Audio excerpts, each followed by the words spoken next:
Traffic সমস্যা আমরা আজকে ভুক্তভোগী পুরা শিলচর শহরবাসী। এখানে আজকে দেখা যার আমরা বাইক পার্কিং অবৈধভাবে বা যেমন ফুটপাত ব্যবসায়ী আছে এরার দখলের ভিতরে আজকে জায়গা। Welcome, this is Minu Chaudhary for Channel NE24. The All Kachar Electric Auto Owners Drivers Association has called on the Superintendent of Police and the Traffic Department to urgently address the worsening traffic congestion in Silchar. They pointed out several key issues including narrow roads, random bike parking, illegal footpath encroachments and unregulated passenger pickup and drop-off, which are causing daily chaos, especially in the busy areas like India Club Point, Capital Point, Rangikhari and Medical Road.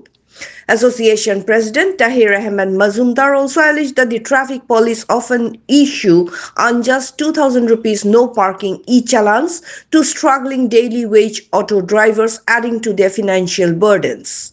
The association demanded fair treatment for drivers and urged authorities to implement effective solutions to improve traffic flow and overall urban conditions in the city.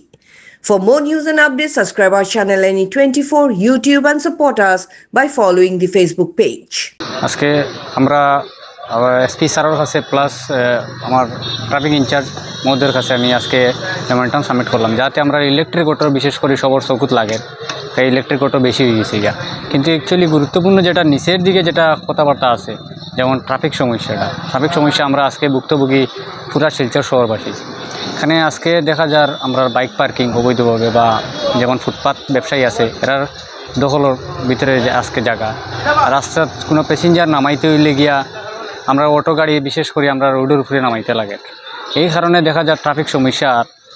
বিশেষ করে আমি আমার SP স্যারেরও আর আমি traffic in charge মহোদয়ের কাছে আমি ওটাও অনুরোধ করছি যে আজকে আমরা যাতে ওইগুলো জিনিস বিষয় নিয়ে একটু দেখার লাগে বা চিন্তাধারণা করার লাগে, যাতে বাইক পার্কিং করিয়া যেরকম আমরা রাস্তাঘাটে আমরা অটো নিয়ে করতে পারি না, রাস্তাঘাটে আমরা প্যাসেঞ্জার উঠানামা করতে বা যাত্রী উঠানামা করতে আমরা অসুবিধার সম্মুখীন হইয়া।